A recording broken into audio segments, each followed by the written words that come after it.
made, but that was amazing. Thank you. So I am going to pull up a slideshow just to kind of talk about some of the changes and evolutions that we've had in homeless services, and they're not. Let me just make sure. Can you all see that? Yes. Okay.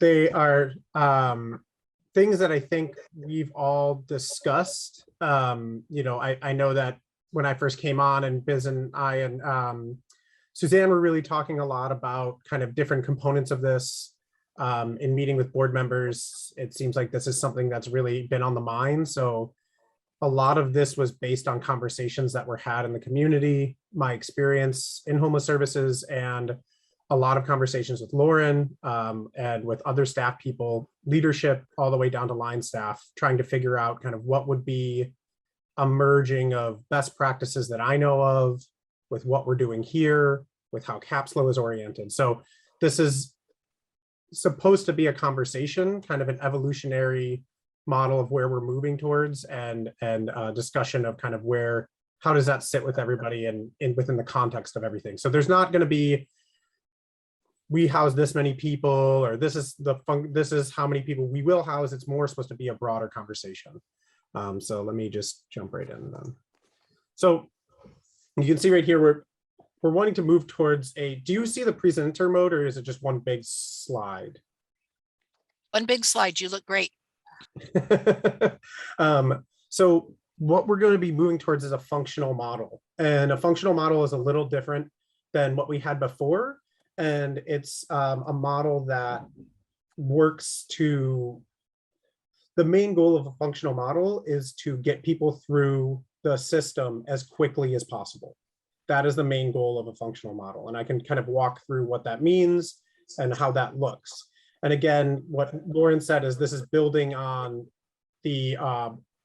models that we had before and refining it. So it's nothing that really hasn't been spoken of before. So this is kind of what our model was coming in to homeless services. We had kind of a lot of different components. They were working together in their different functionalities, but there were ways that we could make it a little more efficient, make it more centered around how do we get somebody from the front door of Prado to the front door of their apartment, and pulling away things that are pulling away from that process. So what we really explored, and I explored with staff, with Lauren, with my leadership here, is the biggest things that we're seeing is there's a lot of handoffs in homeless services. So somebody will come in the door, they talk with somebody, talk with somebody else, talk with somebody else. And we really wanted to decrease as much as possible how many handoffs happen. And we wanted to anticipate some demographic shifts that we're going to see. We're going to see older adults in the homeless population more and more. We're going to see increased need for support for people who are barred. We will have shifts in funding down the road when CV funds go away and a new tranche of funding comes through. So we just want to be ready for those and anticipate that. And I think what we're seeing, and what I saw in my experience in Los Angeles, is when a huge bucket of money came through, or a huge push publicly of what to do about homelessness comes through, every agency is forced to go from a generalist approach to an expert approach, that we have to really expertise on what we're doing. And again, building off of what we've been doing for the past years, we have a lot of the tools here. It's just really refining it. So this is where the restructure of kind of, you saw the chart before to the chart now. And the biggest difference, I would say, is breaking up components based on functionality in how we are getting people out of homelessness. So you can see here, there's interim housing. That's 40 Prado. That's an interim housing solution that includes recuperative care, that includes intake coordination, that includes facilitation. Then there's housing programs. Housing programs includes engagement, outreach, safe parking, housing navigation, and stabilization, because that component is focused on moving somebody through a system. And then we have clinical programs that are really there to cover the gaps in the system in and of itself. So clinical programs sit there regardless of housing status. They're there if somebody's homeless, if somebody's housed, we're able to provide some clinical support that's rooted in their experience of homelessness. And then you notice that there's kind of this core group at the top. And what we're going to be talking about a lot is kind of how we sit in the system and coordination of the system that we as CAPSLO are the lead agency on. We are the lead coordinator of the coordinated entry system. And so we're trying to say we have these functional models and we want the system to work in this way. And because we're the lead agency in coordinated entry, we can have a very high level view of getting the system to function that way. So I keep saying functions, functions, functions, functions, and I feel like it's like conjunction junction, but like it's these are the functions of the homeless services system. We have a coordinated entry, we have outreach, engagement, and safe parking. We have interim housing, again, that is Prado and recuperative care, housing navigation, and housing stabilization.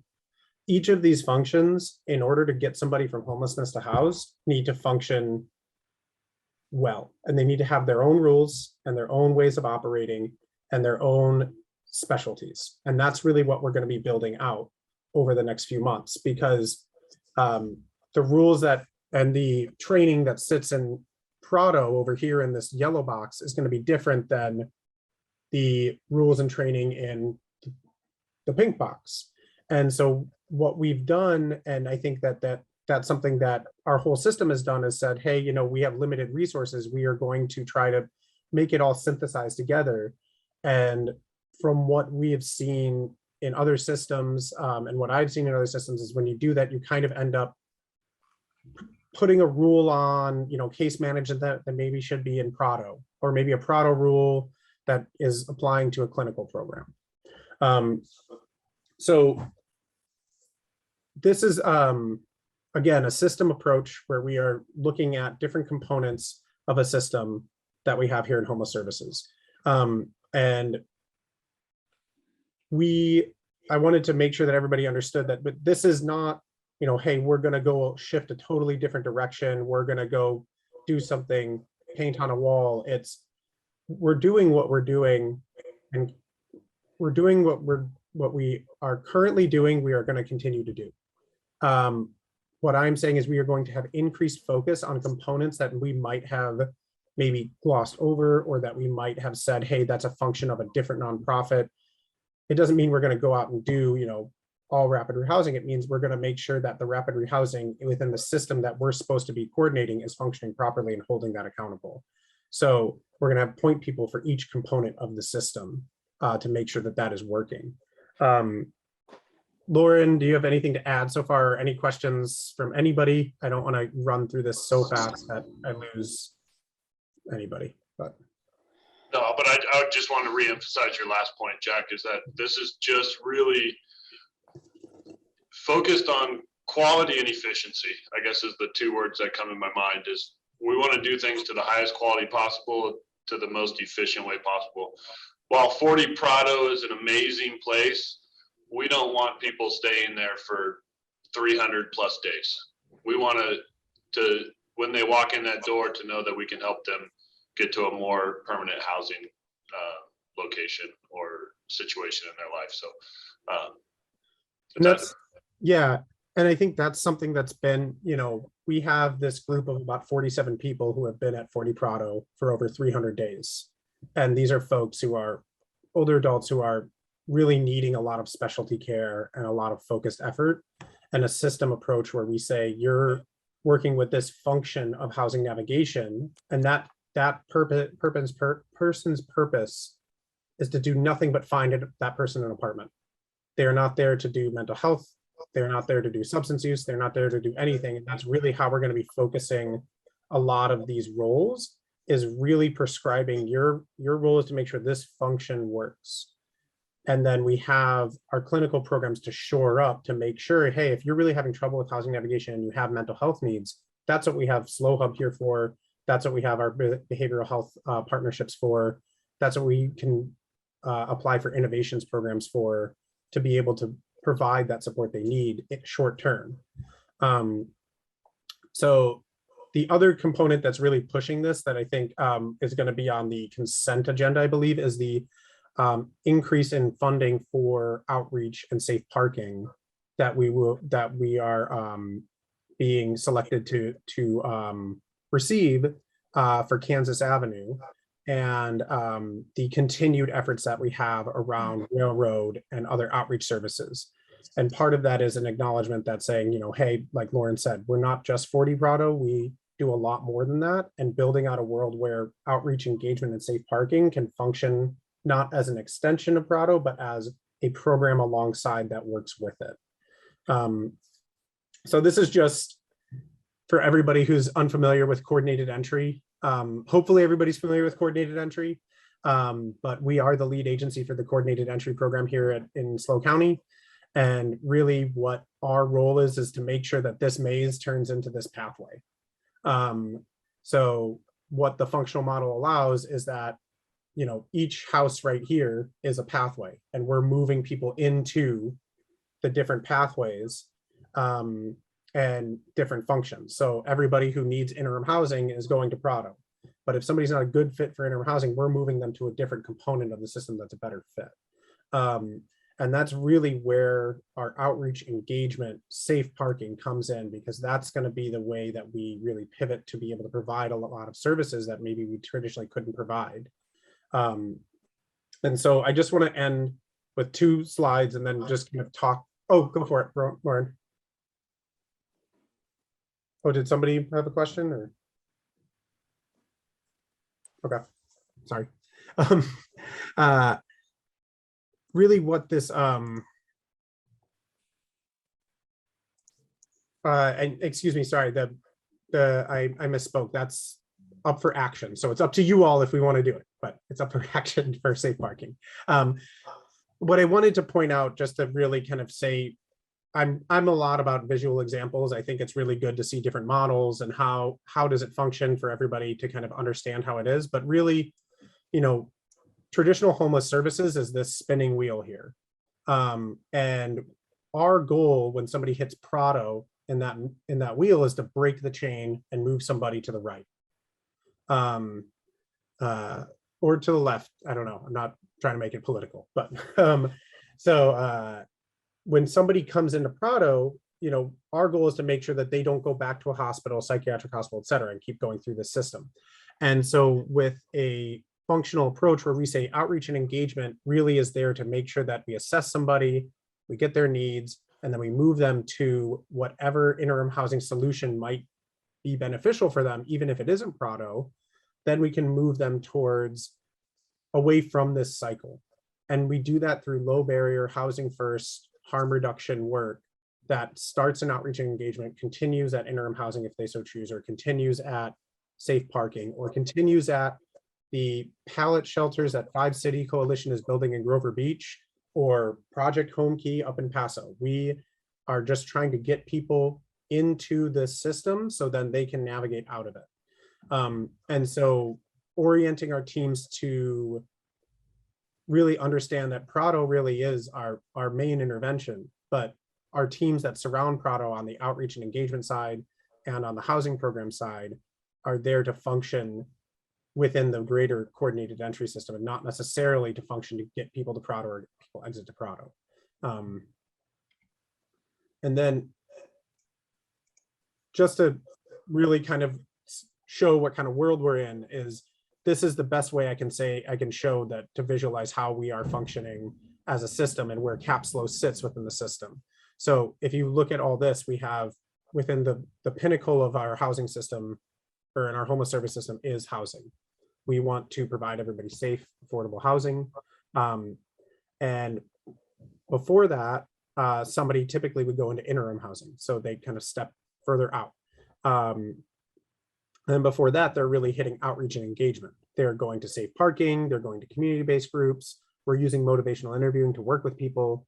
But even before that, somebody really needs to hit into our coordinated entry system. And what this functional model really is trying to achieve is that we have components within each of these bands, and they function incredibly well and communicate with each other, but they all have to tether back to this big coordinated entry point. and we're making sure that all our systems are communicating and all of our programs are communicating properly. And in order to do that, and kind of how I approached it, and consulting again with a lot of people on this call and people who are just out there working the line right now, is to say each team is unique and they have to function differently. And it's up to me, Lauren, everybody, you know, who I'm interacting with, to make sure that those functions communicate together and achieve that unified goal of ending homelessness. And I will say this, like, this is a lot of slides and a lot of statements, but we're not too far off from this. This isn't some future state, oh, we want to get there in a year or 2 years. We are just stringing together the activities that we're already doing and refining the systems that we already have in place to be able to make this a reality. So I want to leave the discussion, or leave this presentation to discussion of, our system is actually functioning pretty well. Our homeless services system, the agencies are communicating really well. We are achieving numbers in the thousands of people that we reach, that we work with. And this model really allows us to capitalize on the things that we do well and the things that our partners do really well. So we're not out there trying to do everything. We're really there to do the outreach, the engagement, the coordination on the front end, provide interim solutions, and get people to funnel to long-term solutions that our partners do incredibly well. You know, 5 Cities is a great rapid rehousing provider. Team is a great permanent supportive housing provider. We don't necessarily want to duplicate that. What we want to do is make sure that we're functioning really well at the front end, so we can get people as quickly as possible to those other groups and interventions. So that is where we're moving towards. What we did in terms of actual shifting in the department was, we are moving to having 3 managers as opposed to 1. A manager for clinical programs, a manager for housing programs, and we obviously have our homeless services manager. And those 3 managers would oversee the functions of the system that we are building here. And we are also doing that in anticipation of diverse funding and of having, you know, more and more conversations around homelessness with more and more pressure on us in terms of performance. We need to be able to have really good key people in place, making sure that every piece of the system is functioning. And, you know, that means if you all want to know how many people we housed last year, I would talk with Stas, who would talk with our housing programs manager. And then we would be able to see that data and see why we housed as many people as we did, you know, the year before, the year after. And having these folks in place really allows our team to achieve what we really need to achieve, which is getting our system to functional 0. And that's really the end goal. So, I mean, I'll talk all day about homelessness, so I'm going to defer to Lauren to cut me off, or Biz. And then maybe just if anybody has any comments or questions or thoughts.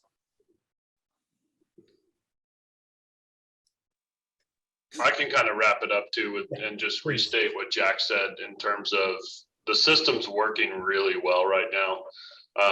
And there is a lot of collaboration and communication across providers, across public-private agencies. It's just, there are some gaps, and those are things we're working as a community to address. And if CapSlow is the right agency to do it, we'll put our name in the hat for those things. If it's not, we'll really strongly encourage the right agency to step up and do that. And on a very micro level, tomorrow, Jack, if I'm correct, is our monthly collaboration meeting between CapSlow, 5 Cities, and Echo, where we meet on a monthly basis and discuss what's working across our agencies and what's not. That's on a very micro level. That's just something that happens, and we don't share those little things all the time that highlight the successes of building out a real robust system to that functional end of homelessness. So, Jack, thank you. And then we'd open it up to questions or comments or feedback or anything like that.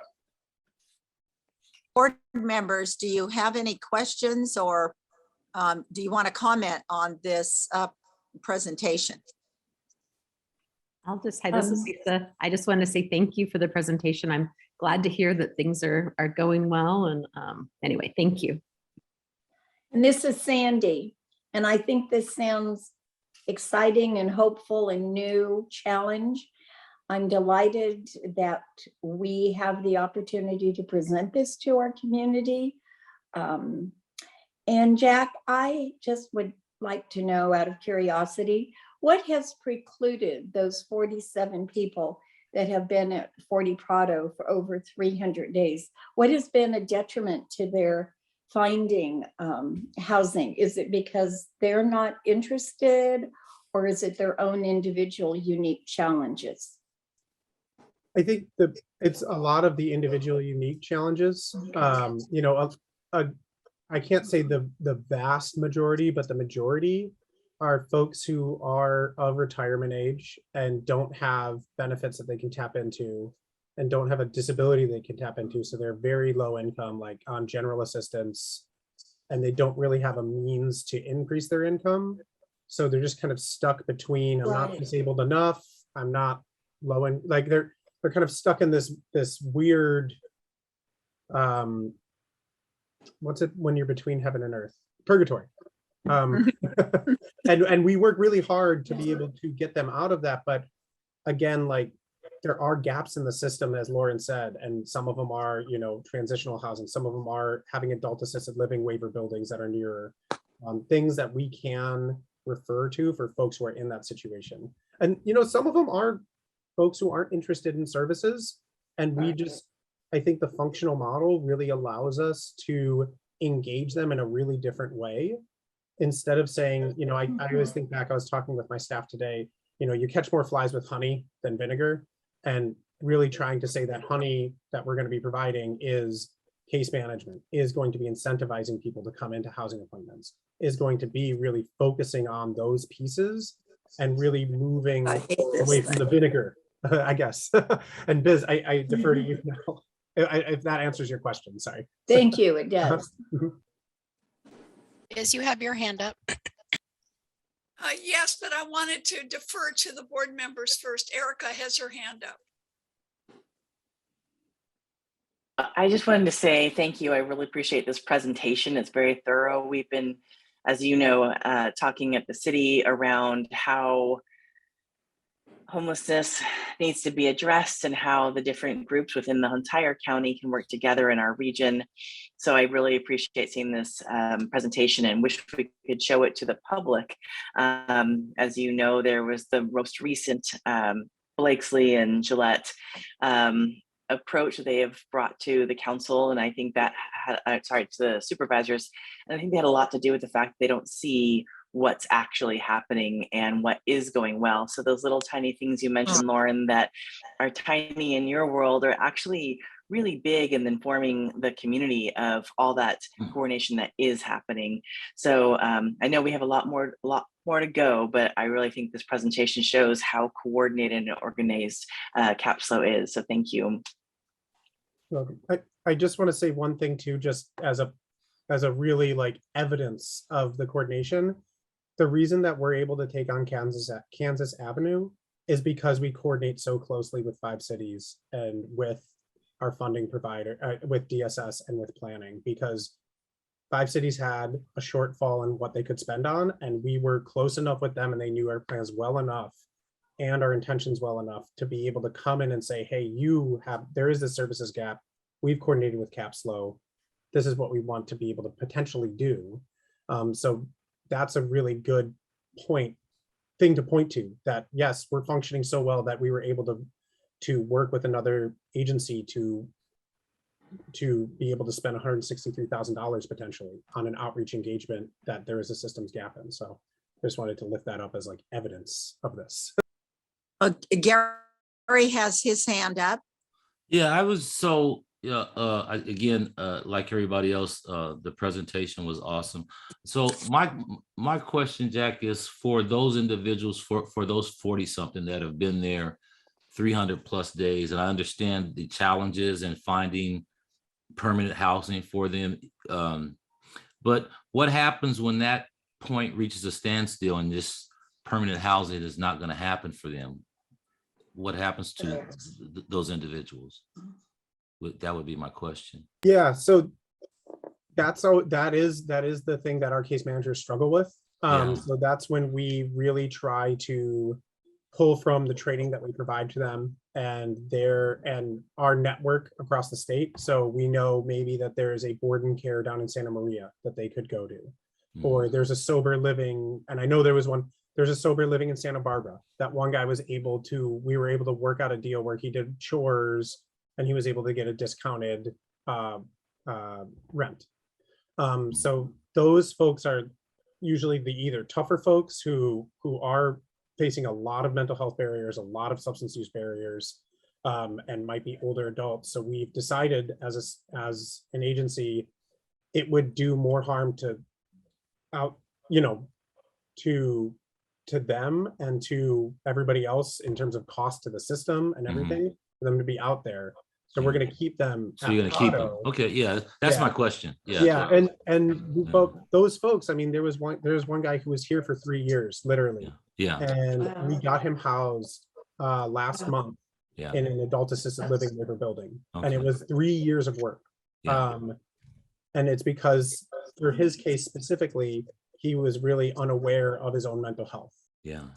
And it takes that long sometimes. And that's where I think the functionality of the systems kind of come in to where if somebody comes in, they're already working with 2 different functions of a system to try to work together. Yeah. And so sorry, go for it. what happens with someone, and I'm sure there are people that they're comfortable right where they're at.